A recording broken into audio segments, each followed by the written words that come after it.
Good morning. My name is Lama Jigme Gyatso. I'm a non-sectarian Buddhist monk, teacher, and healer. My lineage is non-sectarian, but it is also distinctly tantric. In North India, there was a great monastic university. Every day, a layman would debate a monk. The layman's name was Chandragomin. The monk's name was Chandrakirti. The layman consistently routed the monk. When asked, Chandragomin said that was because he dialogued directly with the Buddha known as Avalokiteshvara, or Chenrezig, or Kuan Yin.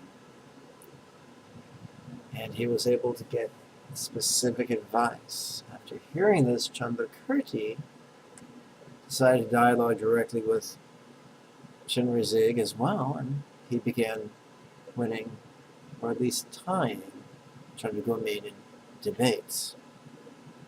I share this tidbit with you, not so that you can become a great debater, but to get the idea that in Tantric Buddhism, it is not uncommon for individuals to learn how to dialogue specifically with various Buddhas, to ask them yes or no questions, to get yes or no answers, eventually to get someone levels 1, 2, and 3, someone who's dialoguing would get yes or no answers to yes or no questions. Level 4, one starts getting spontaneous psychic downloads. Level 5, one is able to basically, for extended periods of time, just be in a zone where they're being led by the Buddhas, which is very, very nice. In Tibet, this tradition is known as, if someone who practices this is known as a tertan, and the psychic downloads they receive are called termas, or in other words, a terma is known as a treasure, and a treasure finder is known as a tertan. So I've said all that to let you know that one of the things that makes me a radical teacher is that, unlike the Tibetans, I don't say this is for special people. I say this is for anyone who wants to develop this skill. Now, obviously, if you want to get to level 5 dialoguing, you got to have a daily contemplative practice. That's why I offer classes both in West Los Angeles and over the internet via Skype. If you really want to learn this stuff, if you really want to become a high bodhisattva, I might be able to help you. It's going to take at least weekly attendance in a progressive series of classes, and it's going to take twice daily homework. We start you off 3 minutes twice a day, and eventually, incrementally, it gets longer and longer and longer. We don't jump into an hour a day, twice a day practice, because that would overwhelm you. We start you with just 3 minutes, and it increases incrementally to take advantage of something I like to call divine impatience. In other words, you get up from meditation always wanting more. If you get up from meditation fatigued and exhausted, you could develop an aversion, and that would not help you much at all. Now, I've taught a bunch of techniques in my hundreds of videos on YouTube, all free.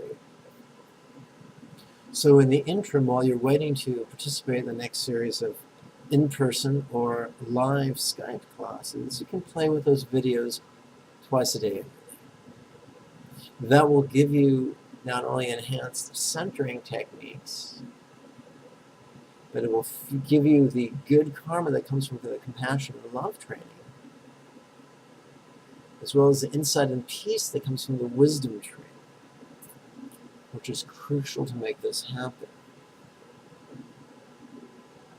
What's also useful is to develop a rapport with the Buddha that you dialogue with. So if you're dialoguing with Avalokiteshvara, the Buddha of Compassion, Chenrezig, Kuan Yin, the same person. It helps if at least twice a day you either say their name, Chenrezig, or recite their mantra, Om Mani Padme Hum. The mantra is found below the video on the YouTube page. Just click the, I think, the Show More button, and you'll find it. And of course, there's a video where I explain how to pronounce that mantra. So let's move forward. The principle of dialoguing, in the modern times, we're reminded of the foundation of dialoguing by watching or rewatching the movie The Matrix, starring Keanu Reeves. Love that movie. In it, it's a very big deal when the protagonist, Neo, is brought to the Oracle. When Neo leaves the Oracle, is clearly troubled, and Morpheus says, "What you heard was for your ears alone." What we're going to do is simply this. We're going to combine body testing, which is not uniquely Buddhist, it's used in many spiritual systems, with the Buddhist ideas of using the love and compassion trainings to develop our good karma, as well as the wisdom trainings to develop our centering and peace. We're also going to increase our good karma by developing rapport with Chenrezig, either by reciting his name twice a day or reciting his mantra twice a day.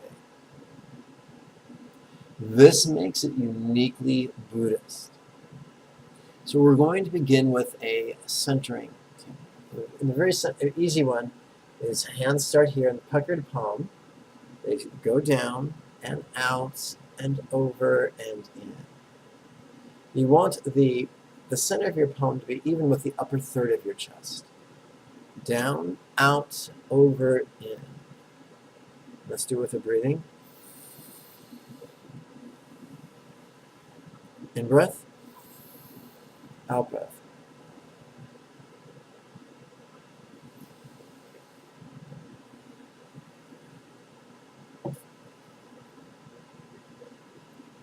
Now let's combine it with the invocation of Chenrezig's name. Quick reminder, let me remind you how to pronounce Chenrezig. We'll start with syllabic ping pong. I say a syllable, repeat it out loud. I don't care how spiritual you think you are. Recite this out loud. If you're too cool to recite this out loud now, then close this video. It's clearly not for you. Here we go. Chain, chain, your turn. Chain, just like a bicycle chain. Second syllable, ray, like a sun ray. Ray, ray, your turn. Ray. Last syllable, Zieg. Sorry, as a Jew, the first thing that comes to mind is Zieg Heil. But anyway, Zieg, Zieg, Zieg. Now that we've done syllabic ping pong, we're going to do syllable stacking. So I'm going to say a syllable, then you repeat it after me. Chain, chain, chain. Two syllables.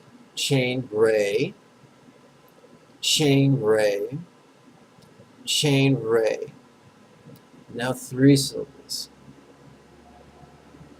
Chain ray Zieg, chain ray Zieg, chain ray Zieg.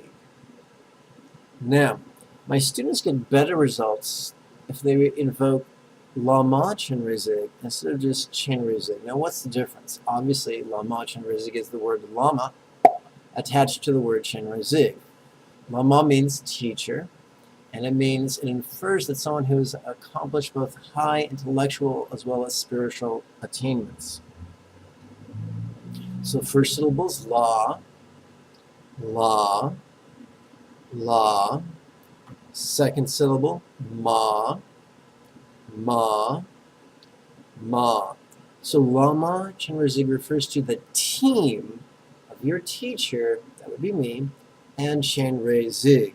The idea is that he's been developing rapport and intimacy with Chenrezig for a bit longer than you have, and consequently, the team of Chenrezig and your teacher relies upon Chenrezig, is more trustworthy than just your teacher by himself.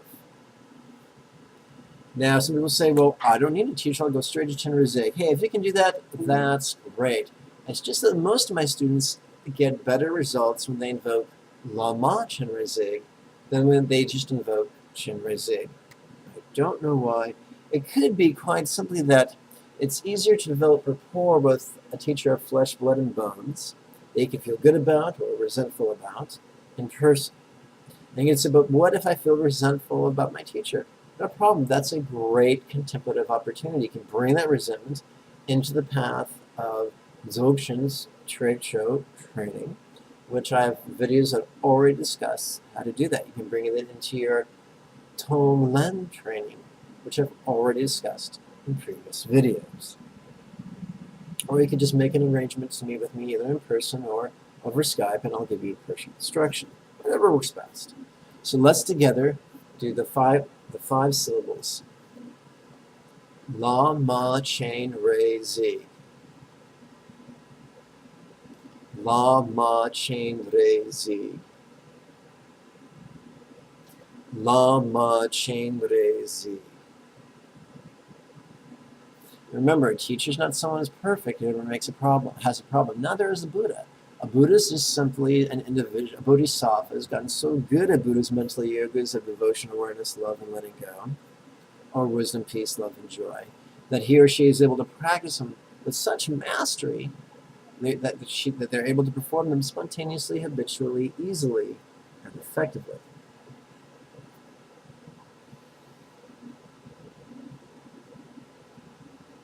So let's continue. Your teacher is not super colossal. Lightning bolts don't shoot out of his ass very often. He's just had to put a lot of time and effort into accomplishing the teachings.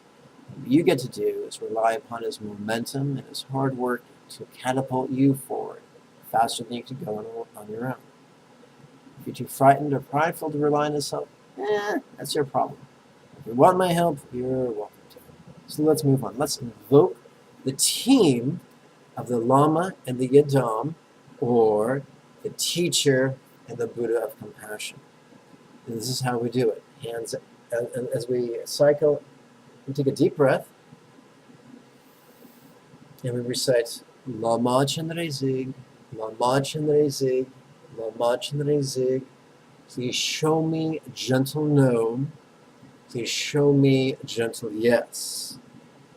Now, let's do that right now. Lama Chenry Zig, Lama Chenry Zig, Lama Chenry Zig. Please show me gentle no. Please show me gentle yes. Again. Lama Chenry Zig, Lama Chenry Zig, Lama Chenry Zig. Please show me gentle no. Please show me gentle yes.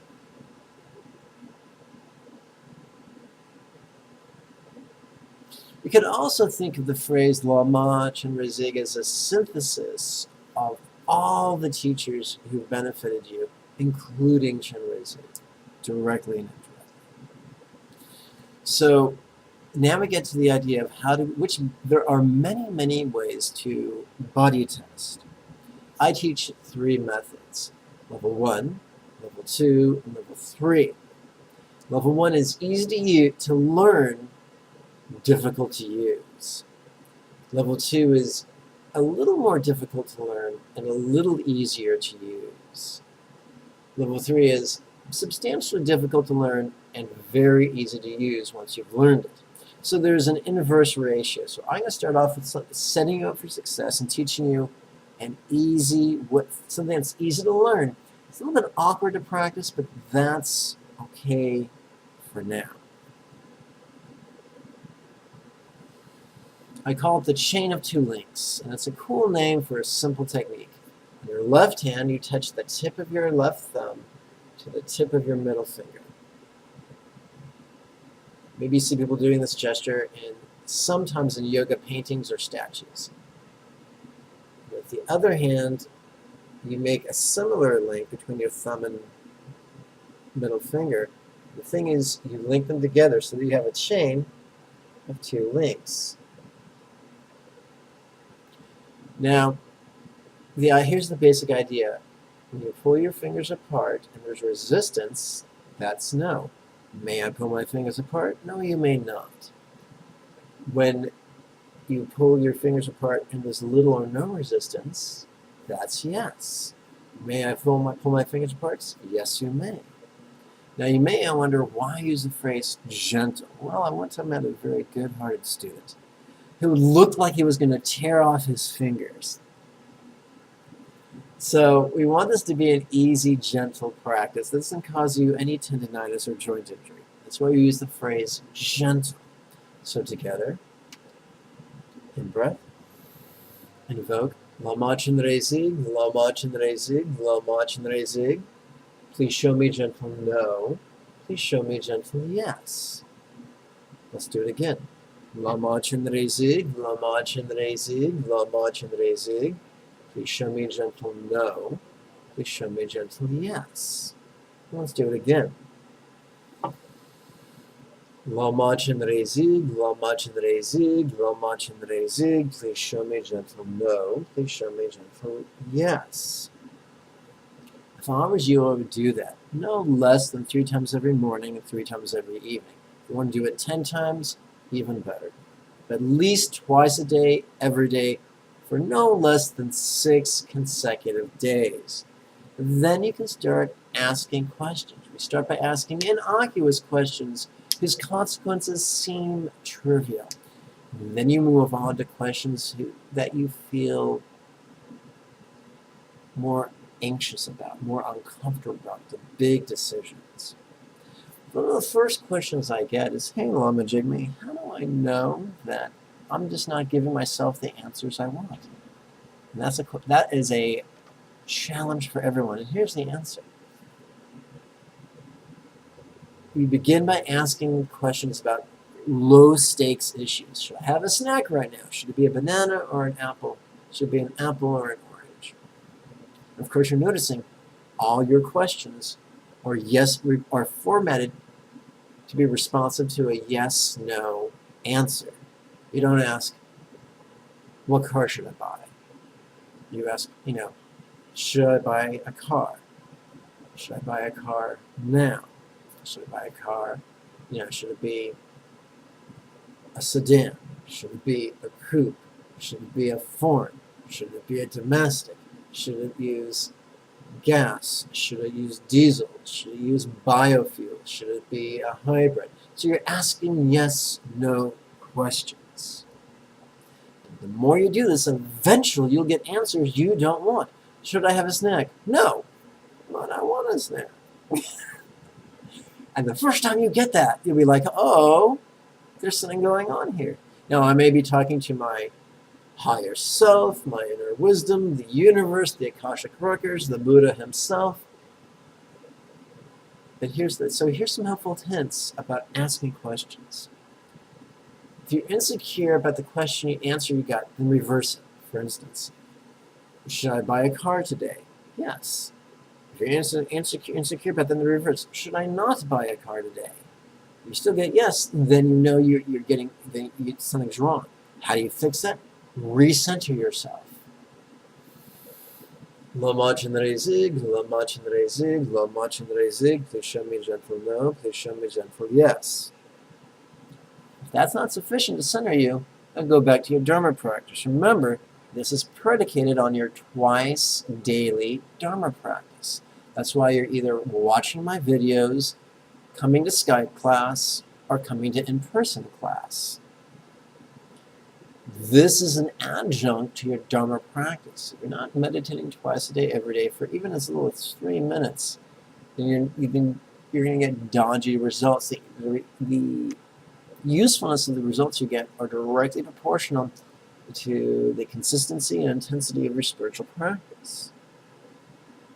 Twice daily practice is strongly recommended. So now you know the idea so what we've learned about asking questions. Number 1, ask it in a yes/no format. Number 2, when in doubt, reverse the question. Now, number 3, sneak up on the question. For instance, if I want to buy a car, the first thing is, should I drive? And if you get a yes to that, you move to the next question. Should I drive a car? Because it might get the answer no. You might need to drive something else. If you get a yes to car, then you ask, Should I borrow a car? If you get a no, then you can move on. Should I buy a car? If you get a yes to that, then you move on to, great, should I buy it for cash? If you get no, then you ask, should I finance the car? And so what you're doing is you're sneaking up on the question. You're starting with a broad generality. You're moving in to a specific. And why do we do that?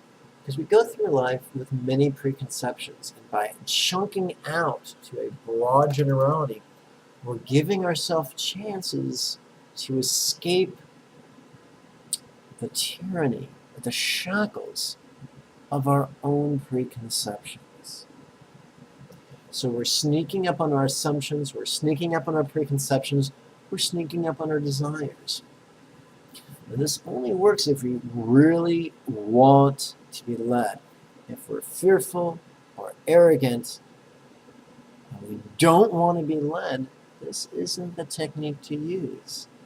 But if we've had a belly full of our own incompetence, then this might be the technique for you.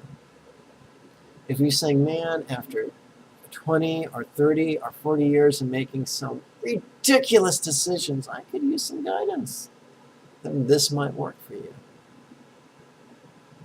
So let's see. We talked about yes, no. We talked about rehearsing the question. We talked about sneaking up on the question. Now let's remember this. This is very important. This is not a tool to predict the future. This is a tool to navigate the here and the now. That's very important.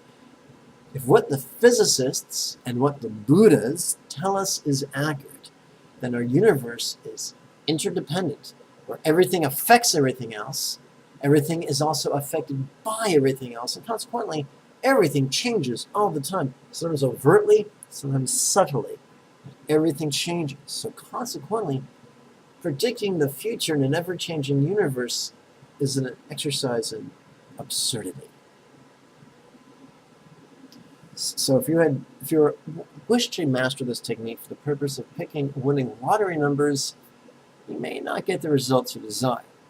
However, if you decide to learn this technique so you can make better decisions in the present moment, then this could very well work for you. Let's return to our reference to the Matrix. I love the movie. And I'm talking about the first Matrix right here.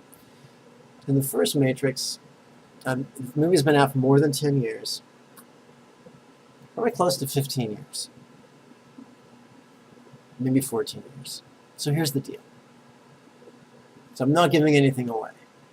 There's a certain point in the movie where the protagonist's mentor, named Morpheus, is captured by the bad guys. And at a certain point in the movie, the protagonist named Neo rescues his mentor, which is quite lovely.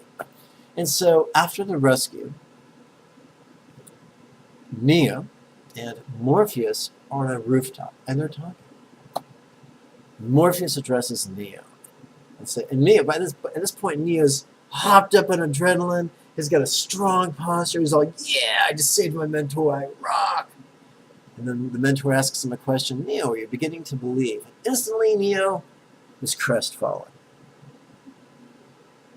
And he turns to his mentor and says, Morpheus, the Oracle, she told me. And instantly, Morpheus cuts him off, because remember what Morpheus said? The Oracle told you is for yours only. So Morpheus cuts him off and says, Neo, she told you what you needed to hear. So in other words, the Oracle was not a mindless slave to Neo's questions. She was an intelligent individual striving to meet his needs in the most beneficial way, with the greatest ramifications for the welfare of others as well. And so what I encourage people to, the idea I encourage people to play with is this.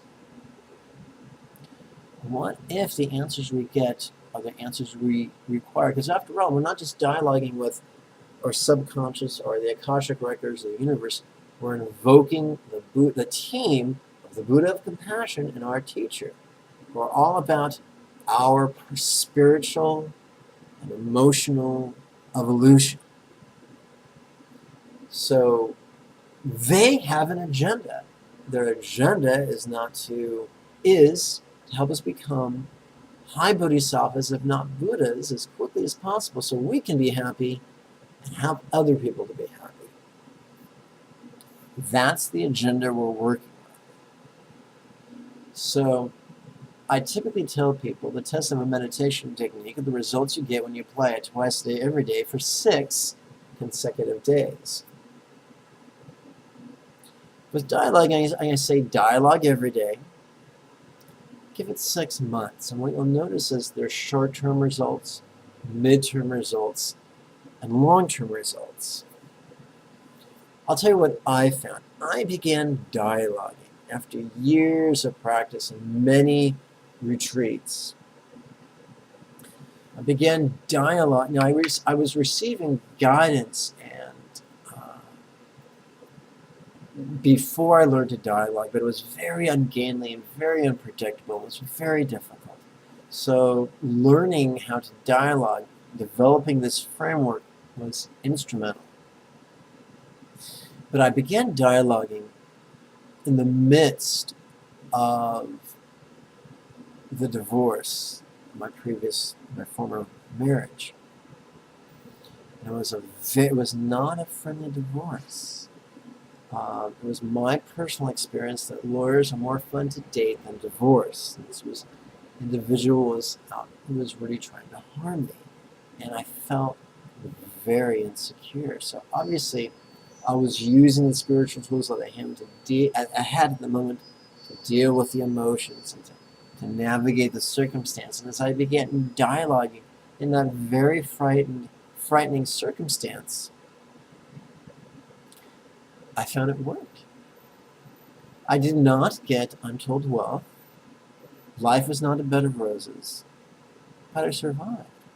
For a disabled, sickly monk with an angry attorney trying to destroy them, the very fact I survived was huge.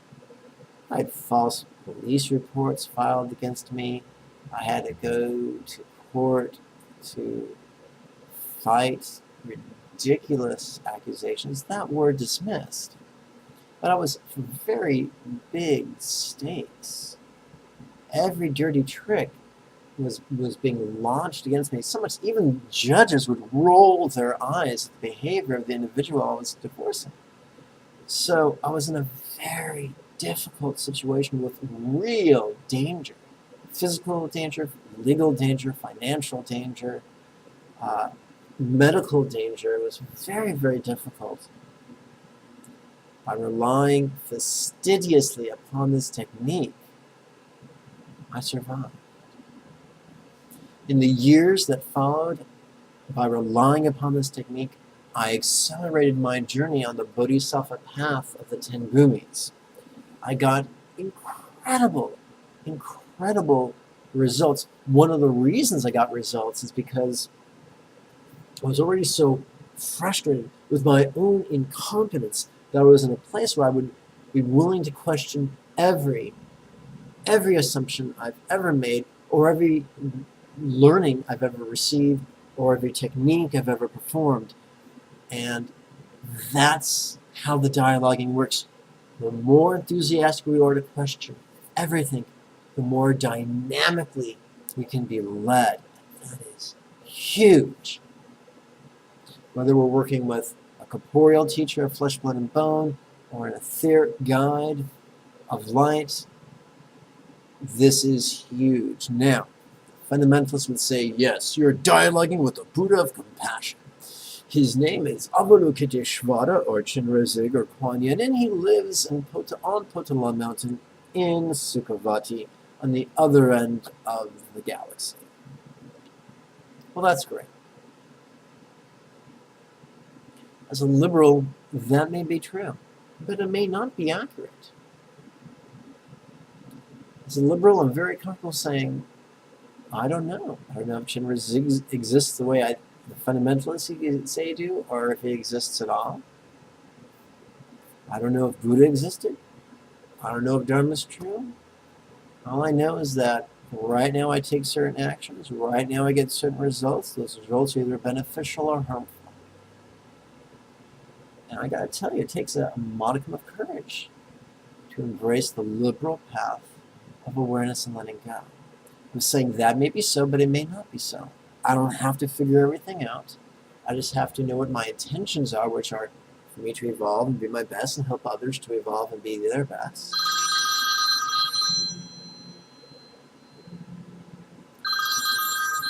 I'm not sure how to, this one's new to me, so give me a moment.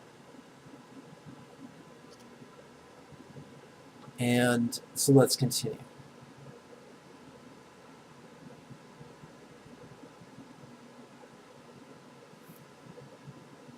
It takes a bit of courage to be that flexible in our approach to our comprehension, our experience of reality. The more willing we are to let go of our preconceptions, the more flexible we are, the more we can be led, the more dynamic results we can receive. Now, so far, I've not been led on the path of fabulous wealth, although wealth can be a lovely tool. I've not been led on the path of perfect health, although perfect health can be a gym dandy tool. I've been led on the path of the Bodhisattva Bhumis. I've gotten results that I'm delighted with. When my students use these techniques, they get great results as well. The results you get are predicated on the instructions I give you. The more fastidiously you follow these instructions, the better the results you'll get. So, meditate twice daily, at least 3 minutes a pop. Do the invocation at least twice daily, at least when you're starting out. Ask yes or no oriented questions. Sneak up on your question. Be willing to reverse the question if you're unsure about it. And ask frequently. Everything's changing all the time. What might be 100% accurate in this moment might not be 100% accurate in 6 moments from now. So be willing to ask and ask and ask. I would share this technique with people, I wouldn't instruct this technique, but if you have trusted friends who are supportive and nurturing to you and respectful of you, regardless of whether they agree with you or not, let them know what you're doing. If there's people in your life who are not respectful to you and are fearful or they're judgmental, when I say judgmental, I mean condemning, and just fear-oriented and negative, don't share this with them. They'll just, mess with your heart. They'll mess with your mind, and no one needs that. This is a useful technique to navigate the thick jungle of the present moment with a modicum of aplomb, with a certain degree of skill, but perhaps even more skill than you've had in the past. So I share this with you. I hope you will use it in the utmost of enthusiasm and the best of health. In my little explanation, I mentioned classes. The Tuesday series of weekly classes begins October 1st. If you're in the greater Los Angeles area, come in person. If you're not, then participate on Skype. Now, there's only so much room in the coffee shop where I'm teaching. There's only so much room on Skype. I think I can handle 7 or 8 people, maybe 9, not really sure about that. So contact me on Facebook. I'll send you the links you need to register. It'll be great. May you and yours be healthy and happy. Om Mani Padme Hum. Bye-bye.